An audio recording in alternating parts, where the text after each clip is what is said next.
Tonight, we're stepping back into a quieter world. A time before alarms, before screens, when families followed the rhythm of firelight, darkness, and rest. Let's begin. As the sun slowly lowered itself behind the distant hills, the medieval village began to change. The day did not end suddenly. There was no sharp line between work and rest. Instead, the world softened, and time itself seemed to slow down.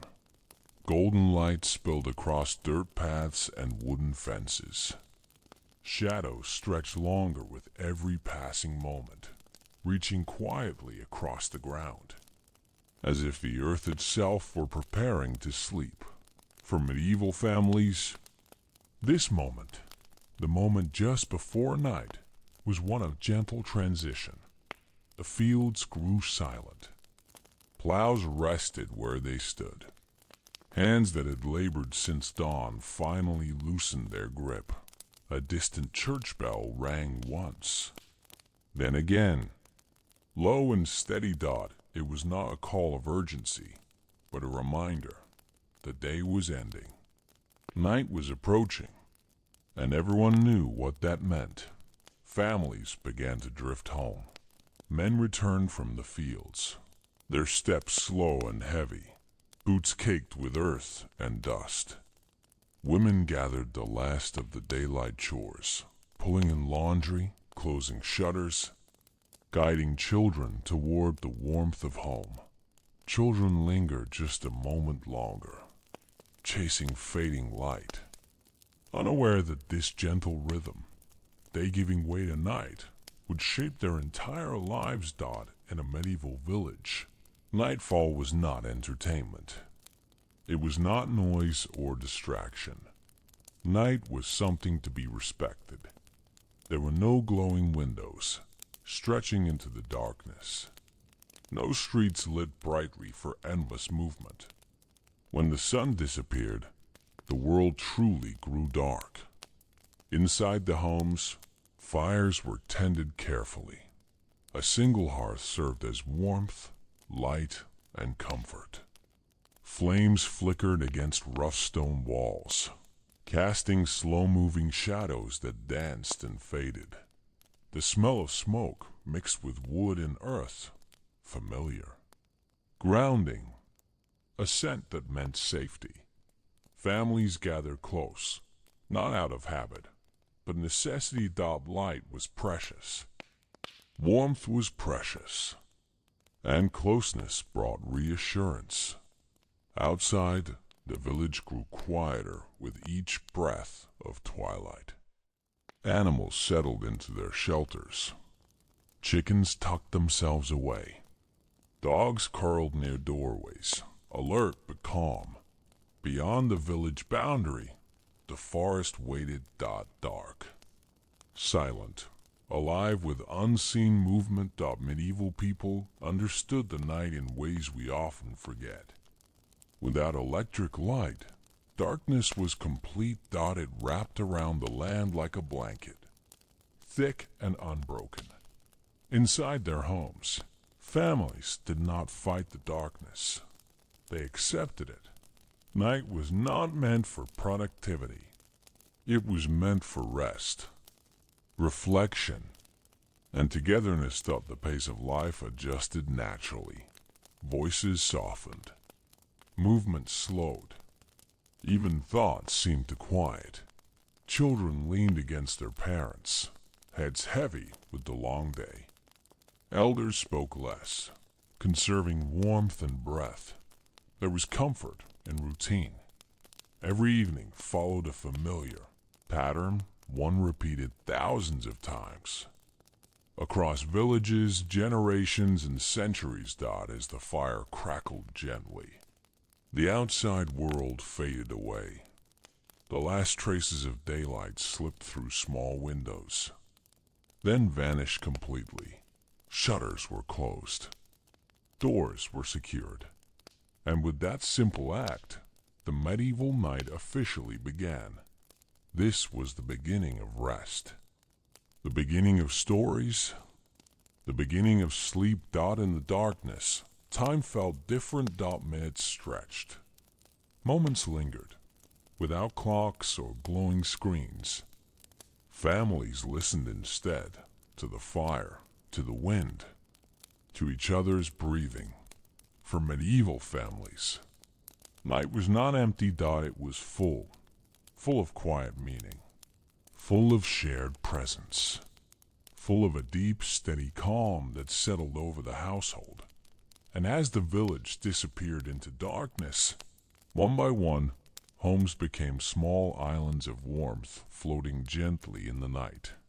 This was how it began. Every evening, as the sun set over a medieval village. As darkness settled fully over the village, the medieval home became its own small world. From the outside, it appeared simple, even humble. Rough wooden beams, stone walls shaped by hand, a roof of thatch or heavy tile designed to keep out rain, snow, and wind. But inside, this space held everything a family needed to survive the night. There were no separate rooms as we know them today. No quiet corners meant for privacy alone. Instead, the medieval home was shared. One main space where life unfolded together. The hearth sat at the center. It was not merely a fireplace. It was the heart of the house. Here, meals were prepared. Here, hands were warmed after cold days. And here, the family gathered as night arrived. The fire burned low and steady, carefully tended. Fuel was precious. Wood was not wasted. Each log was placed with intention, each ember protected so the warmth would last as long as possible. The light it gave was soft, never harsh. Flames flickered gently, casting slow shadows across walls and ceilings. These shadows moved like quiet companions, never still, never alarming. For medieval families, this was the only light they knew after sunset. Candles existed, but they were rare and costly. Most homes relied entirely on the fire, its glow enough to see faces, but not enough to banish the dark completely. And so the darkness remained, always present at the edges. The floor beneath their feet was hard earth or stone, sometimes covered with straw or rushes, changed only a few times a year. The air carried familiar scents: smoke, wood, cooked grain, and the lingering presence of animals kept close for warmth. Chickens, goats, or even a cow might be sheltered nearby, their quiet movements adding to the sounds of the night. Nothing felt rushed. Inside a medieval home, there was no reason to hurry. Without artificial light, the body naturally slowed. Eyes adjusted, movements softened, voices lowered. Children stayed close to their parents, drawn instinctively toward warmth and light. Older family members settled near the hearth, their faces illuminated by firelight, lines and wrinkles deepened by shadow. This was the space where stories lived, where skills were passed quietly from hand to hand, where silence felt comfortable rather than empty. Furniture was minimal: a rough table, a few stools or benches, chests for storing clothing, tools, or grain. Every object served a purpose. Nothing existed simply for decoration. Along the walls, simple sleeping arrangements waited for later. Straw mattresses laid directly on wooden frames, or sometimes on the floor itself. Woolen blankets, heavy and coarse, folded carefully to conserve warmth. Beds were shared, not out of affection alone, but out of necessity. Body heat mattered. Cold nights could be unforgiving, families slept together because it kept them alive. Above them, the ceiling beams creaked softly as night cooled the wood. The house responded to the changing temperature, expanding, contracting, settling into stillness. Outside, wind whispered through cracks and gaps. But inside, the home offered protection. This shelter was not perfect. Rain sometimes found its way in. Cold seeped through stone. Smoke lingered in the air. Yet to those who lived there, it was safety. As the night deepened, activity grew quieter. Hands folded. Tools were set aside. Footsteps slowed. The home transformed from a place of labor into a place of rest. And though the world beyond the walls was dark and uncertain, inside this shared space, medieval families felt grounded, connected, protected by routine. This was where the night truly began, not outside under the stars, but here, inside the simple walls of a medieval home. A place of warmth, a place of quiet, a place where darkness was welcomed, not feared. And as the fire burned lower, and voices faded to whispers, the family prepared, not yet for sleep, but for the slow, gentle rituals that always came before it dawned. As the fire settled into a steady glow, the medieval family prepared for the final meal of the day. This was not a grand occasion. There were no elaborate dishes, no loud conversation, no sense of celebration. Yet in its own quiet way, the evening meal was deeply important. It marked the true ending of the day's labor. Food in medieval times was simple, but it was never taken for granted. Every loaf of bread, every bowl of soup represented hours of work in the fields, at the mill, by the fire. As night deepened outside, the family gathered closer to the hearth. A pot hung above the flames. Its contents warmed slowly rather than boiled. Inside, a thick soup simmered, made from grains, root vegetables, and whatever had been available that season. The scent was mild, earthy, familiar. There were no sharp spices to awaken the senses, no rich aromas meant to excite. This was food meant to comfort, to sustain, to gently prepare the body for rest. Bread was brought out last. Dark, dense loaves baked earlier in the day. The crust was hard, the inside heavy and filling. Each piece was broken carefully, never wasted. Silence often filled the space at first. Not because the family had nothing to say, but because eating was done slowly, mindfully. The fire crackled softly. Wood shifted. Embers glowed. These sounds were as much a part of the meal as the food itself. Children sat near their parents, small hands wrapped around wooden bowls. They ate without distraction, their movements steady and unhurried. There was no rush to finish. In a world without artificial light, the body naturally followed the rhythm of the flame. Each bite was chewed fully, each swallow deliberate. Conversation, when it came, was quiet. A few words about the weather, a comment about the harvest, a reminder of tomorrow's tasks. Nothing loud, nothing urgent. Voices remained low, as if the night itself were listening.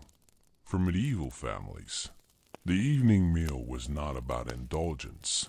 It was about togetherness. Sharing warmth, sharing sustenance, sharing the simple reassurance that everyone had made it safely through another day. As bowls emptied, they were set aside gently. No clatter, no sudden movements. Everything in the medieval night happened slowly, by necessity. And by instinct, after eating, hands were wiped on cloth or straw. The pot was moved aside from the flame. The fire was adjusted once more, not to burn brightly. But the last children grew quieter now, their eyelids heavy. Their bodies relaxed. The warmth of food and fire worked together, drawing them closer to sleep. Adults lingered near the hearth a bit longer. They sat with full bellies and tired muscles, feeling the day finally release its grip. Outside, the village lay in darkness. No light shone from windows. No sounds of activity remained. Inside the home, the evening meal had done its work. It had closed the day. It had brought calm. And now the family shifted naturally from nourishment to rest. This gentle transition from eating to stillness was one of the most peaceful moments of medieval life. There was no sharp line between wakefulness and sleep, only a gradual softening as the fire dimmed further, and the night deepened around the house. The medieval family prepared for what always came next. Not yet sleep, but stories, quiet voices, shared memories. Words meant to comfort, to teach, and to soothe as the evening meal faded into memory. The medieval home grew quieter still. The fire burned lower now, its light softer, its warmth steady and calm. This was the hour of stories. There were no books pulled from shelves, no written words to follow. Stories lived in voices, in memory, in repetition passed gently from one generation to the next. Families gathered closer to the hearth, not because they were told to, but because the fire drew them in. Children leaned against their parents. Heads rested on shoulders. Eyes followed the slow movement of flames. Adults spoke softly, their voices shaped by years of telling the same tales again and again. These stories were not meant to excite. They were not meant to surprise. They were meant to soothe. Most were familiar, tales of ancestors who had lived and worked the same land. Stories of saints and miracles, spoken with reverence rather than drama. Legends of nearby forests or distant hills, shared carefully, never exaggerated. Fear had no place here. The medieval night already carried enough uncertainty. Instead, stories offered reassurance, a sense of order in a world that often felt unpredictable. As one voice spoke, others listened without interruption. There was no need to respond quickly, no pressure to contribute. Silence between sentences was welcomed. The fire filled those pauses with gentle sound. Crackle, settle, breathe. Children absorbed these moments deeply. Stories were how they learned about right and wrong, about patience, about endurance, not through instruction, but through rhythm. Through repetition, through the steady calm of familiar words. Many stories ended the same way every night. Not with a conclusion, but with a quiet pause, a moment where the voice simply stopped and no one asked for more. That was the signal. The story had done its work. In medieval homes, storytelling was not entertainment alone. It was preparation for sleep. The voice slowed deliberately, matching the rhythm of breathing. Sentences grew longer, softer, less detailed. Details were allowed to fade, just like the firelight. Sometimes the storyteller spoke of simple things, the passing of seasons, the turning of the earth, the cycle of day and night. These themes grounded the listener. They reminded the family that life moved in patterns. Even when times were hard, as the story continued, children's bodies relaxed completely. Their breathing deepened. Their grip loosened. Some drifted into sleep right there by the fire, carried by sound rather than silence. Adults noticed, but did not comment. There was no need. Sleep came when it was ready. Stories often blended into prayer, a familiar verse, a quiet blessing. Words spoken not loudly, but clearly. Faith, like story, offered comfort rather than command. It softened the edges of the night. Eventually, even the storyteller grew quiet, not abruptly, but slowly, as if the words themselves were growing tired. The fire burned low. The room dimmed further. Shadows stretched and merged, until walls and corners felt less defined. The medieval home entered a deeper stillness. Now stories had served their purpose. They had eased the mind. They had calmed the body. They had created a bridge between wakefulness and sleep. In this gentle space, no one felt alone. The shared experience of listening, of being present together, was enough. And as voices faded into silence, the family rested in that quiet unity, ready for the next stage of the night.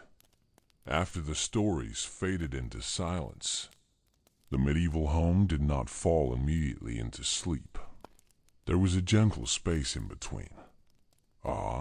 Quiet stretch of time when hands still moved, but slowly, without urgency, without effort.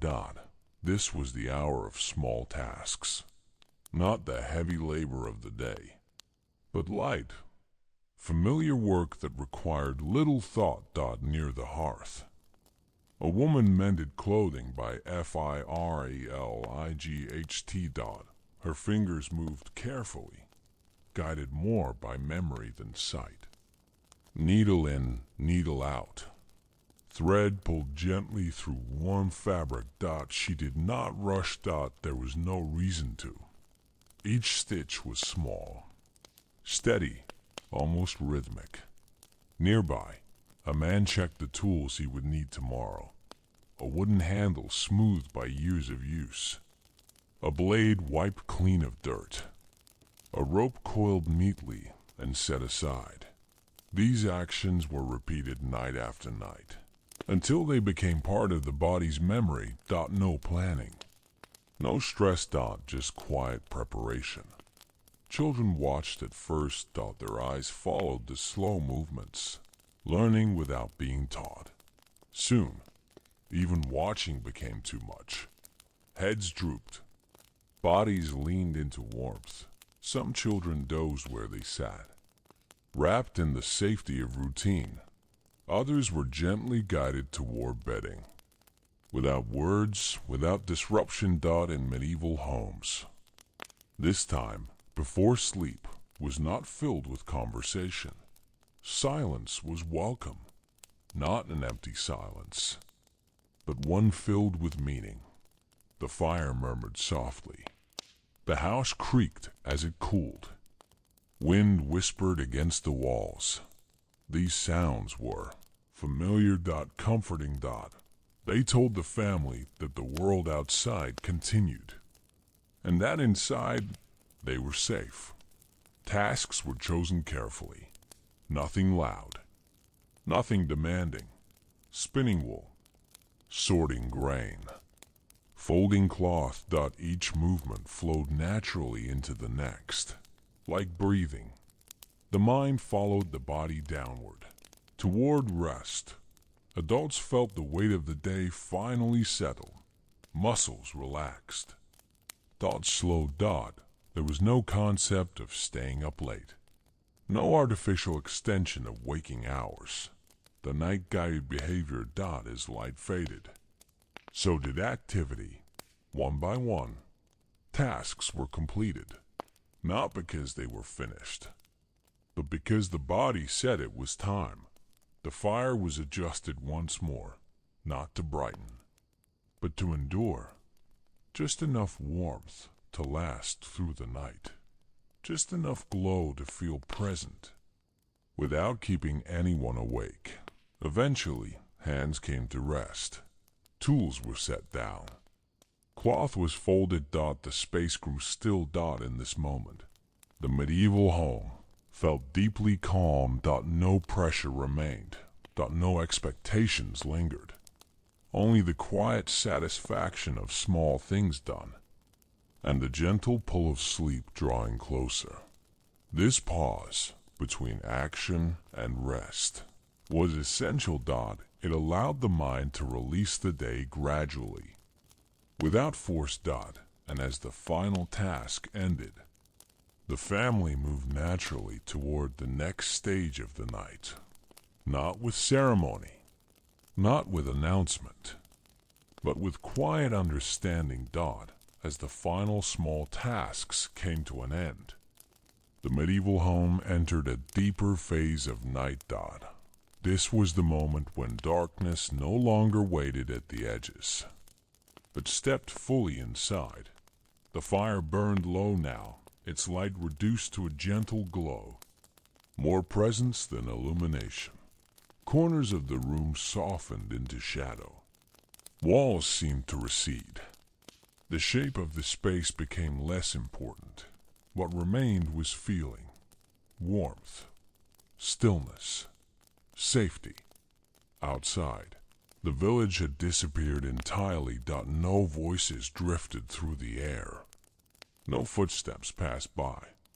No lamps flickered in distant windows. The medieval night was complete, without artificial light. Darkness was absolute. It pressed gently against doors and shutters, settling over rooftops and fields, covering the land in quiet. Inside the home, the family felt the shift instinctively. Eyes no longer searched the room. Hands rested more often than they moved. Breathing slowed, matching the steady rhythm of the fire. This darkness was not sudden. It arrived gradually, as it always did, night after night. And because it was familiar, it was not feared. Instead, it was accepted. Medieval families understood darkness as a natural part of life. They did not try to defeat it. They lived alongside it. The night brought sounds that daylight hid. The soft rustle of straw beneath feet. The quiet shifting of animals nearby.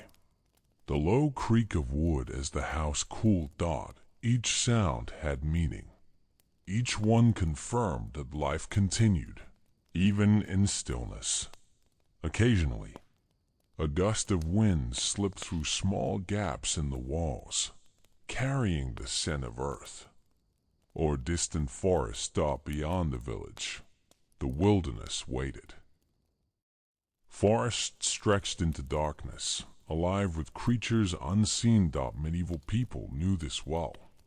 The night held dangers, but also boundaries. Doors were closed. Animals were secured. Families stayed together within these simple walls. They were protected. As darkness deepened, thoughts became quieter. Without light, the mind had less to hold on to. Images faded. Concern softened. There was no reading to keep the mind alert. No glowing screen to demand attention. Only the body's natural response to night. Tiredness did not arrive as exhaustion. It arrived as surrender. Gentle letting go. Children were the first to drift. There. Breathing grew slow and even, their bodies heavy with warmth. Adults noticed without reacting. There was no need to hurry them to bed. Sleep came naturally, wherever the body felt most at ease. Some rested near the hearth. Others moved slowly towards shared bedding. Movement was careful now, every step deliberate. To preserve the calm, whispers replaced speech. Gestures replaced words. Even the fire seemed to grow quieter, its flame smaller, its crackle softer.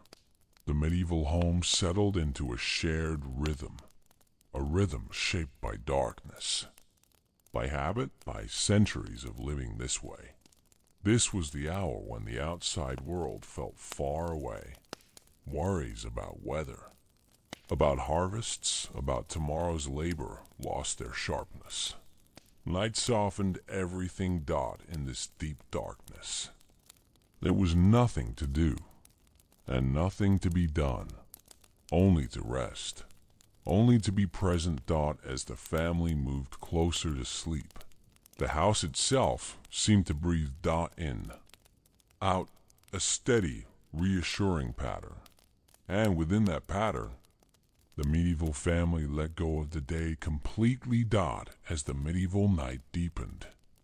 Sleep did not arrive all at once it came in stages. Unlike the way we sleep today, medieval families followed a rhythm that felt natural to them. But unfamiliar to us they called it the first sleep, and the second sleep, after darkness fully settled and the fire burned low. The household drifted into the first sleep. This was a deep, heavy rest, the kind that comes easily after a long day of physical labor. Bodies relaxed completely. Breathing slowed. Muscles released their tension. Children slept soundly. Wrapped in shared warmth, adults rested beside them, their minds quiet. Their dreams simple and fleeting. The first sleep lasted several hours, not measured by clocks, but by the body's own sense of time. Outside, the world remained still. The village lay silent under the stars. No movement, no light, only the soft presence of night. Then, slowly, naturally, the household began to stir. Not all at once, not abruptly. One person shifted. Another opened their eyes. This waking was calm, almost peaceful. No alarm startled them awake. No urgency pulled them from rest. The medieval mind accepted this pause as part of the night. This quiet waking marked the space between the first sleep and the second. During this time, people did not feel restless. They did not feel anxious. They felt awake, but at ease. Some rose quietly from bedding. Careful steps moved across the darkened room. Hands reached toward the hearth. A few embers were stirred gently, bringing a small glow back to life. Not enough to fully illuminate the space, just enough to feel present. Others remained where they lay, awake but still, listening to the sounds of the night. This middle hour was often used for quiet reflection. Thoughts came slowly. Memories drifted without force. There was no pressure to plan tomorrow. No sense of obligation. This was time that belonged entirely to the night. Some whispered prayers, not loud, not formal, just familiar words spoken softly, offered into the darkness. Faith during these hours was intimate. Personal. A way to feel connected in the stillness. Others used this time for gentle conversation, a few words exchanged between partners, a quiet reassurance, a shared breath. Nothing more was needed. Children rarely woke fully during this time. If they stirred, they were soothed easily. A hand on the back, a gentle murmur, a familiar presence, and soon they drifted back into rest.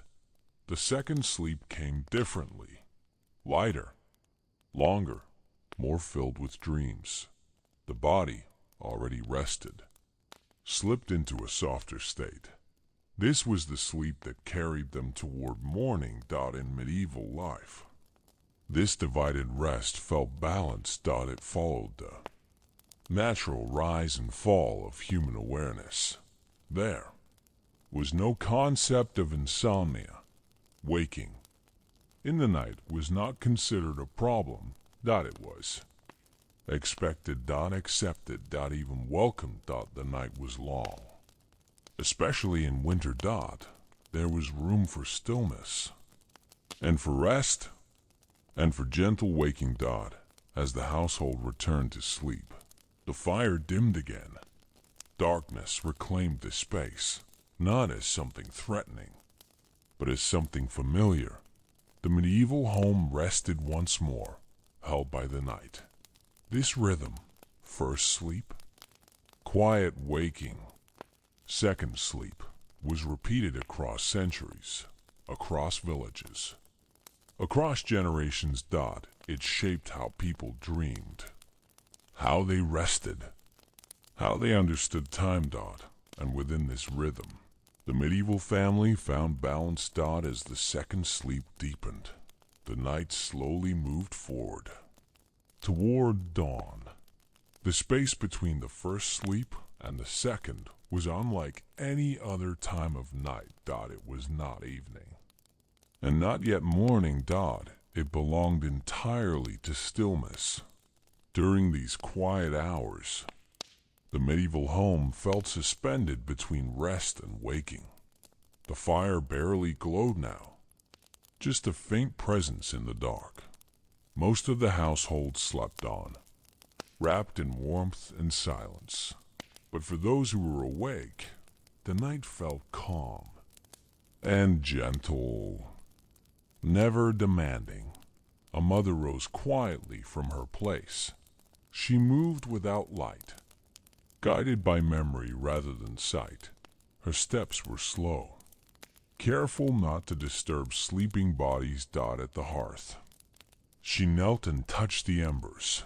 A small breath of air, a gentle stir. The fire responded softly, offering a faint glow, not to brighten the room, only to reassure. In these hours, small acts carried great comfort. A blanket pulled closer around the child, a hand resting briefly on a shoulder, a quiet check on animals kept near the home. Nothing more was needed. Outside, the world remained deeply dark. The village lay motionless. No bells rang. No voices traveled through the air. Only the distant sounds of nature. Wind moving through trees, an owl calling softly. The subtle shift of night itself. These sounds were not frightening. They were familiar, medieval. People lived alongside the night their entire lives. They understood its language. In the quiet hours, thoughts moved differently. The mind did not race. There was no urgency, no planning, no worry pressing in. Instead, memories drifted freely. The day's work faded completely, replaced by a sense of presence. This was a time for gentle awareness. Some people sat quietly, eyes open, listening.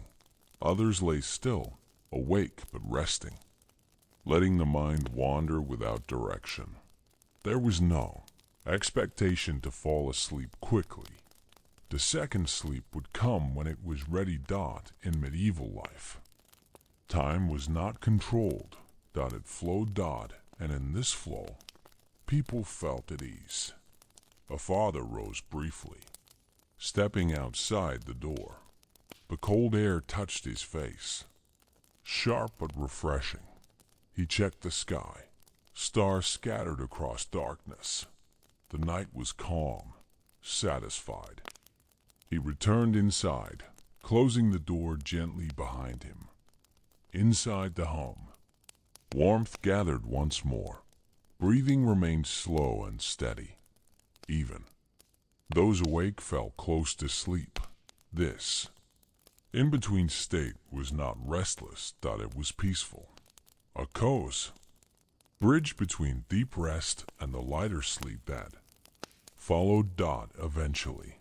Without effort, bodies settled again. Eyes closed. Dot softened. The fire dimmed completely, leaving the room in full darkness. The medieval home rested once more, held by the quiet rhythm of the night. And as the second sleep took hold, the world remained still, waiting patiently for the slow return of morning. Dot in the quiet depth of the medieval night. Children slept differently than we imagine today. There were no separate bedrooms, no cribs tucked away behind closed doors. Sleep was shared, not as a choice, but as a way of life. Children slept close to their families, surrounded by familiar warmth, familiar breathing, familiar sounds. This closeness was comforting. In a world shaped by darkness, being near others meant safety. Beds were simple, wooden frames, straw-filled mattresses, rough wool blankets folded thickly. Sometimes, sleeping places were nothing more than padded spaces on the floor near the hearth. Yet for children, this simplicity was enough. Their bodies were tired from the day, their minds unburdened by constant noise. Sleep came easily. Children followed the natural rhythm of night more closely than anyone else. As darkness settled, their energy faded quickly. They did not resist rest. There was no artificial light to keep their eyes open. No stimulation to pull them back into wakefulness.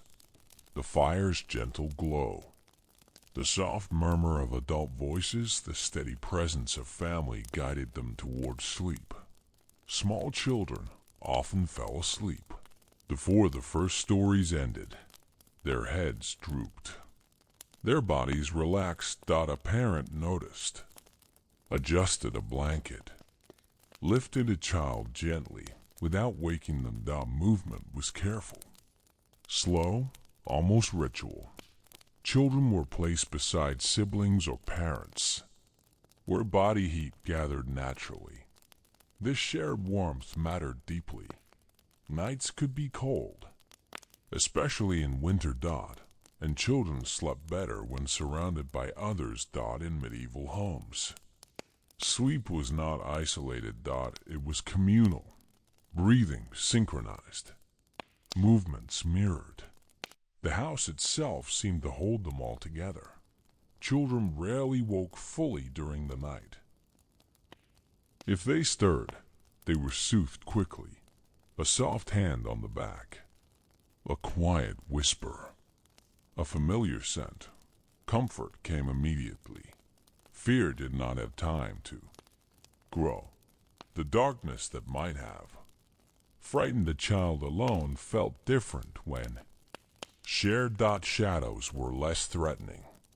When parents were close, sounds from outside, wind, animals, distant forest life became background music rather than danger. Children learned early to trust the night. They learned that waking briefly was normal, that sleep came and went gently, that they were never alone. During the quiet hours between sleeps, children often remained in light rest. They might turn slightly, adjust their position, nestle closer, but they did not feel the need to fully wake. The presence of family kept them anchored. In this way, children grew up with a deep sense of security, woven into their sleep. Night was not something to fear, that it was something to move through. Together. Dreams came softly, not filled with noise or urgency, but shaped by the simple rhythms of daily life. Fields, animals, familiar faces. Children woke in the morning feeling rested, ready to step back into the world. Their sleep was deep, uninterrupted, guided by the natural cycle of darkness and light. As the second sleep carried them closer to dawn, their breathing remained slow and steady. Small bodies rose and fell in unison with the rest of the household. The medieval night held them gently, just as it held everyone else. As the medieval night continued, Faith became quieter, more personal. There were no grand ceremonies in these hours. No loud bells, no crowded gatherings. Belief lived in small gestures and familiar words spoken softly in the dark, before sleep. And sometimes between sleeps, families turned gently toward prayer, not because they were required to, but because it brought comfort. In a world filled with uncertainty, faith offered steadiness, a sense of order when the night felt long. Prayers were simple, short phrases learned in childhood. Words repeated so often they no longer required effort. They were spoken slowly, carefully, almost as whispers. Hands folded, heads bowed slightly. The fire glowed faintly, casting a soft presence across the room. Prayers were not rushed. There was no schedule to follow. The night allowed space for reflection. Some prayers were spoken aloud, shared among family members. Others remained silent, held privately in the mind. Faith during these hours was not about performance. It was about reassurance. Children learn prayer naturally. Not through instruction, but through observation. They listened to the rhythm of familiar words night after night, until those words became part of them. Prayer marked the transition from wakefulness to rest. It signaled that the day was complete, that worries could be set aside, at least for now. During the quiet waking between sleeps, some returned to prayer. The stillness of night made these moments feel especially close. Words carried weight when spoken into silence. A prayer for safety, a prayer for health, a prayer of gratitude for making it through another day. These thoughts were not heavy. They did not disturb rest. Instead, they calmed the mind. They gave structure to the darkness. Religious symbols often rested nearby. A small cross on the wall, a simple icon near the hearth. These objects were not ornate. They did not draw attention. They existed quietly, offering comfort through familiarity. Faith did not remove fear entirely. Medieval people understood danger, illness, weather, uncertainty, but prayer softened these realities. It allowed families to release control and surrender to the night. As prayers ended, there was no clear conclusion. No formal closing. Words simply faded away. Silence followed naturally. Sleep returned gently. Breathing deepened. Bodies settled. The medieval home rested once more, held by quiet belief and shared stillness. Faith, like sleep, came in waves. It rose and fell, never forced. Never loud. As the night slowly progressed and the second sleep deepened, the presence of faith lingered, not as thought, but as feeling, a quiet assurance that the darkness was not empty. When winter arrived, the medieval night changed. Darkness came earlier. It stayed longer. The sun slipped away in the late afternoon, leaving the world cold and quiet. For medieval families, winter nights were not feared, but respected. They demanded preparation. Inside the home, everything turned toward warmth. The hearth burned more often, its fire carefully maintained. Wood was stacked nearby, each piece chosen with care. Fuel meant survival. The family gathered closer than ever. Benches were drawn near the fire. Sleeping places moved inward. Away from drafty walls, body heat mattered deeply. Shared warmth made the difference between comfort and cold. Clothing changed with the season. Wool layers wrapped tightly around bodies. Blankets grew thicker. Boots and caps stayed on, even while sleeping. Children were bundled carefully, their small bodies protected. Winter nights were long, without tasks to fill the hours. The family rested earlier. Stories shortened. Conversations softened. The night invited stillness. Outside, wind moved through bare trees. Snow muted sound. The village felt even more distant inside. The medieval home became a refuge. The fire's glow reflected off walls, creating a sense of enclosure. The world beyond the door felt far away. Sleep came differently in winter. The first sleep arrived early. Heavy and deep, bodies surrendered fully to rest, drawn inward by cold. During the quiet waking between sleeps, movement was minimal. No one lingered long outside bedding. A brief stir of the fire, a quiet prayer, and back to warmth. Children slept longer, their breathing slow and steady. Adults remained alert to the cold, waking instinctively to tend the fire if needed. These small interruptions were gentle, never stressful. Winter nights taught patience. They slowed everything. Time stretched, measured not in hours, but in warmth and rest. The second sleep carried the family through the longest part of night. Dreams deepened. Breathing synchronized. The house itself seemed to hibernate, holding warmth tightly within its walls. Morning arrived slowly in winter. Light crept in cautiously, soft and pale.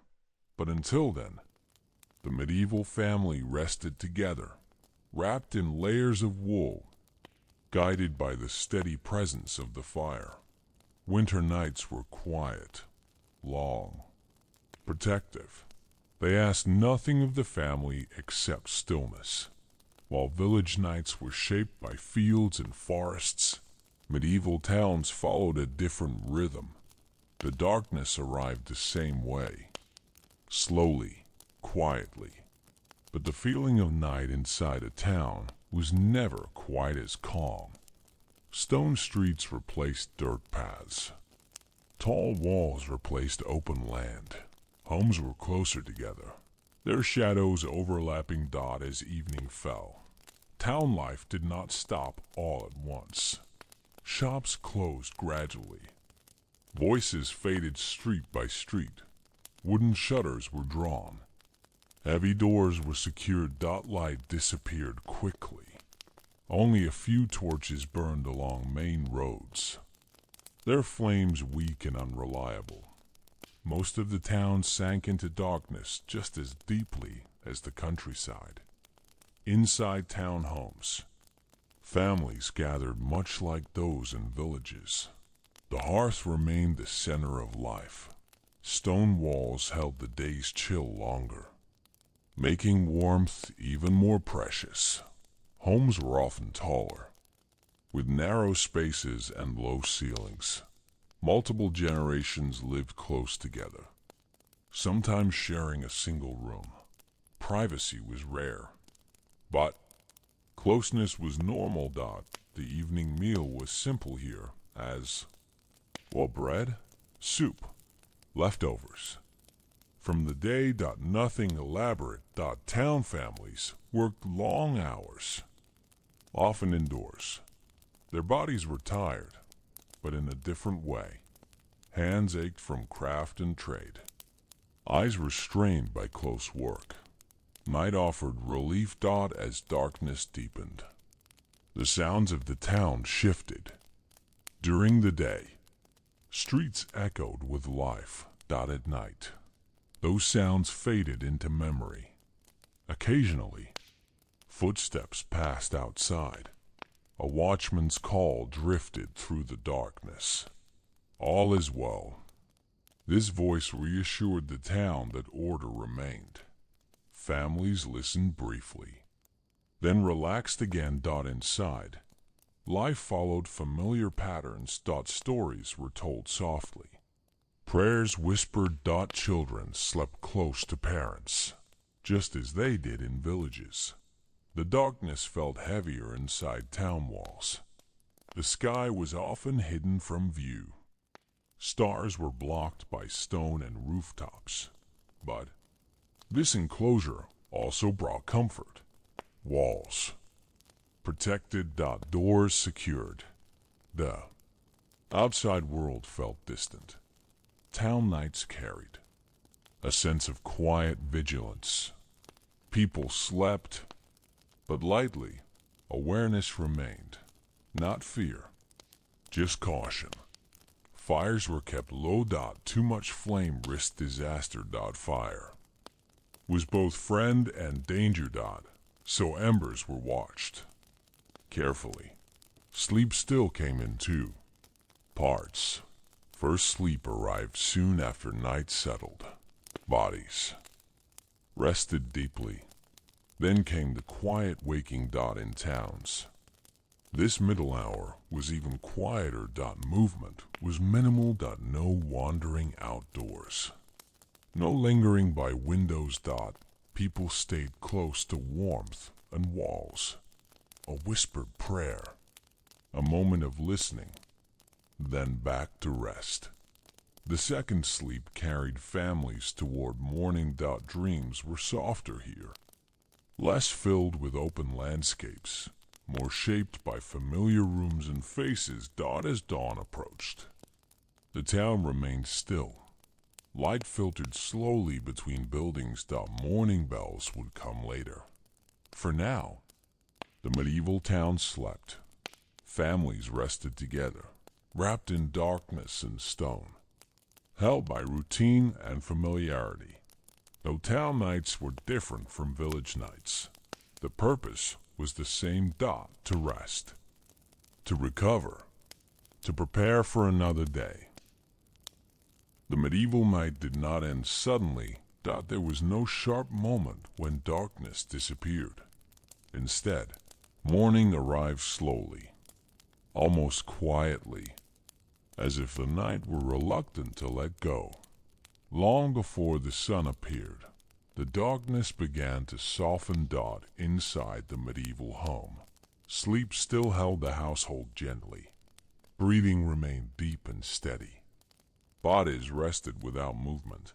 The fire had burned down to embers, its warmth lingering in the air. The second sleep was at its deepest now. This was the most peaceful part of the night. Thoughts were distant. Dreams were light. Outside, the sky shifted almost imperceptibly. Black faded into deep blue. Stars dimmed one by one. No one rushed to wake. There was no alarm. No demand from the world. The medieval morning waited patiently. Eventually, the first signs of waking appeared. A small movement. A quiet breath drawn deeper. Someone stirred, not fully awake, but no longer asleep. This waking was gentle. The body rose naturally from rest. Without resistance, a parent opened their eyes slowly, taking in the familiar shape of the room. Walls, hearth, sleeping forms. Nearby. Everything was as it should be. The night had passed safely. Carefully, someone rose to tend the fire. Embers were coaxed back to life, not with urgency, but with care. A soft glow returned, just enough to greet the coming day. Children slept on, their bodies warm and heavy. There was no need to wake them yet. Outside, The village began to reappear. Shapes emerged from darkness. Roofs, paths, fields, birds stirred quietly, testing the morning air. The medieval family moved slowly now, still carrying the calm of night within them. There was no sharp divide between sleeping and waking, only a gradual return to awareness. As the fire grew slightly brighter, the home felt alive again, not busy, not loud. Simply awake. This rhythm, night giving way to day, had shaped medieval life for centuries. It required patience. It encouraged rest. It allowed the body and mind to move together, rather than against one another. The night had done its work. It had offered rest, quiet, togetherness. And now, without ceremony, it released the household back into the day. Soon, the village would fill with sound again. Tools would be lifted. Fields entered.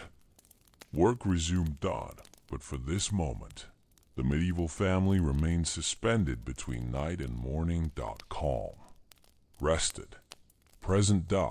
This was how medieval families spent their nights, not fighting the dark, but moving with it. Not separating rest from life, but weaving them together. And as the sun finally rose, casting its first light across the land, the cycle quietly began again. Day, evening, night, and rest. Slowly, naturally, as it had for generations. And now, as this story comes to rest, you may let your thoughts drift, your breathing slow, and your body remain at ease. The night is gentle, and rest is near.